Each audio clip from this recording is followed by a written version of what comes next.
Bismillahirrahmanirrahim. Assalamualaikum warahmatullahi wabarakatuh. Saya dari kelompok 6 ingin mempresentasikan jurnal kami yang berjudul Inovasi Kurikulum Berbasis Masyarakat. Abstrak, inovasi kurikulum berbasis masyarakat muncul sebagai respons terhadap kebutuhan pendidikan dan konstitual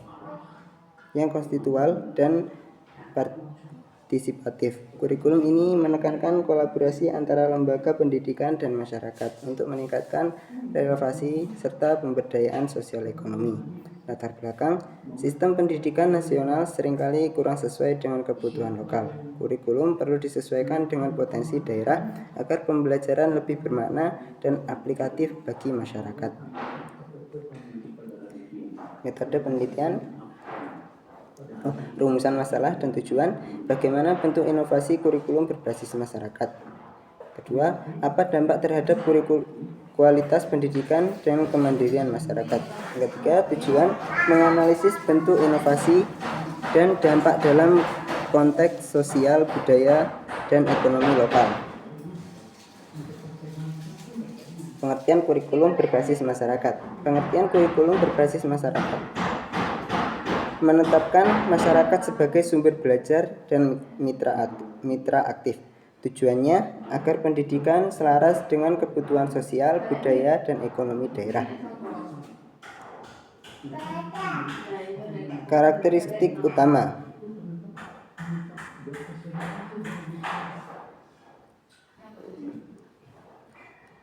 Yang pertama, partisipasi aktif masyarakat dalam menyusun dan evaluasi.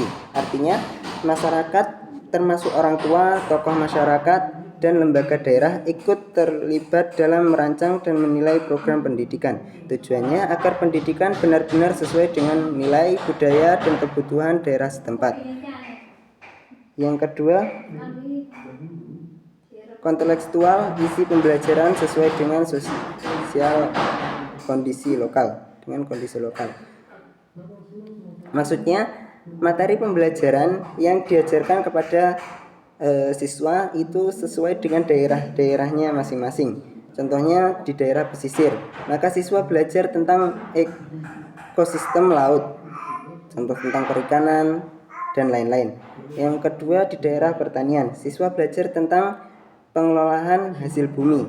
Contohnya di dataran rendah, siswa diajarkan untuk bercocok tanam dan lain-lain. Selanjutnya, fleksibel terhadap perubahan kebutuhan daerah. Artinya kurikulum harus mudah menyesuaikan diri dengan perubahan zaman dan kebutuhan masyarakat. Jika ada perubahan ekonomi, sosial, atau budaya di daerah, maka isi pembelajaran juga dapat berubah agar tepat dan relevan. Selanjutnya, berorientasi pada pembelajaran dan kemandirian. Tujuannya agar pendidikan tidak hanya menambah pengetahuan tetapi juga membentuk peserta didik yang mampu mandiri dan berdaya guna di lingkungan sendiri. Misalnya, siswa diajarkan keterampilan lokal seperti kerajinan, pertanian, dan kewirausahaan agar bisa berkontribusi di daerahnya.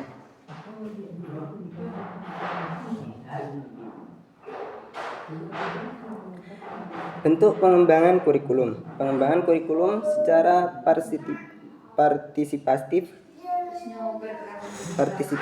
dengan melibatkan guru, masyarakat, tokoh adat atau tokoh daerah, dan pemerintah daerah.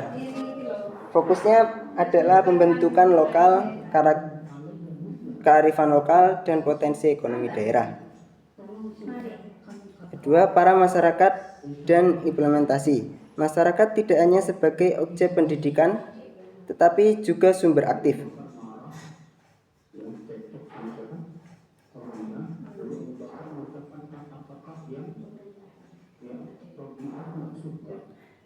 Jadi, masyarakat tidak hanya menjadi penerima manfaat, objek, tetapi juga ikut berperan aktif sebagai subjek dalam membentuk, mendukung, dan mengembangkan pendidikan di lingkungan. Yang pertama, masyarakat sebagai objek dan subjek. Objek pendidikan berarti masyarakat menikmati hasil pendidikan, misalnya anak-anak mereka bersekolah dan memperoleh ilmu, itu sebagai objek pendidikan. Subjek pendidikan itu berarti masyarakat ikut berperan langsung dalam proses pendidikan, bukan hanya menerima ilmu saja. Yang kedua, bentuk keterlibatan aktif masyarakat. Beberapa contoh bentuk peran masyarakat dalam pendidikan seperti disebutkan ini. Yang pertama, pelibatan dalam kegiatan sekolah, misalnya menjadi narasumber dalam kegiatan sekolah, ikut dalam komite sekolah atau membantu dalam acara edukatif.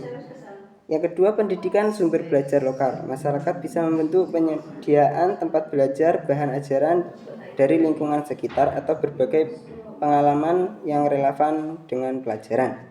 Yang ketiga, dukungan terhadap program kewirausahaan, misalnya bentuk siswa dalam pelatihan usaha kecil atau memberi modal dan bimbingan dalam proyek wirausaha sekolah, seperti itu. Yang ketiga, tujuan akhirnya, dengan keterlibatan masyarakat seperti ini, pendidikan akan lebih berakar pada kehidupan nyata di masyarakat, meningkatkan relasi antara sekolah dan dunia kerja atau lokal, menumbuhkan kemandirian serta kepedulian sosial pada pendidik.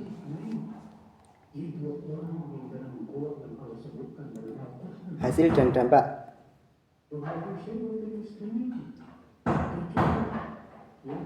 Yang pertama, pembelajaran menjadi lebih relevan dan aplikatif. Artinya pembelajaran tidak hanya berfokus pada teori di kelas, tapi juga dikaitkan dengan kehidupan nyata di lingkungan. Jadi ketika di kelas itu tidak hanya kita berfokus pada pendidikan yang ada dalam kelas, tetapi kita juga diadakan pendidikan di luar sekolah. Contohnya seperti cara kita diajak untuk ke sawah untuk memperhatikan orang-orang untuk menanam padi atau bercocok tanam di sawah, seperti itu. Yang kedua, meningkatkan motivasi belajar siswa. Ketika siswa melihat bahwa ada yang mereka pelajari nyata dan bermanfaat, mereka akan lebih semangat untuk belajar. Keterlibatan masyarakat kegiatan kontekstual menimbulkan rasa ingin tahu serta tanggung jawab belajar. Jadi ketika siswa itu diajarkan di luar sekolah, di luar kegiatan, di luar pelajaran sekolah, pelajaran wajib sekolah, itu kita memberikan pengetahuan apa sih manfaat dari belajar manfaat dari belajar kegiatan ini, mungkin seperti itu. Yang ketiga, terjalinnya kolaborasi antara sekolah dan masyarakat. Pendidik menjadi tanggung jawab bersama, bukan hanya tugas sekolah. Dengan adanya kerjasama antara masyarakat dan sekolah, maka masyarakat bisa menjadi mitra sekolah, bisa memberikan dukungan sumber daya dan membantu program pembelajaran dan kewirausahaan. Yang keempat, menumbuhkan jiwa kewirausahaan dan kepedulian sosial. Melalui kegiatan yang melibatkan masyarakat, siswa belajar berpikir kreatif dan mandiri, dorongan untuk menciptakan peluang usaha lokal, sekaligus memiliki kepedulian terhadap lingkungan dan semua.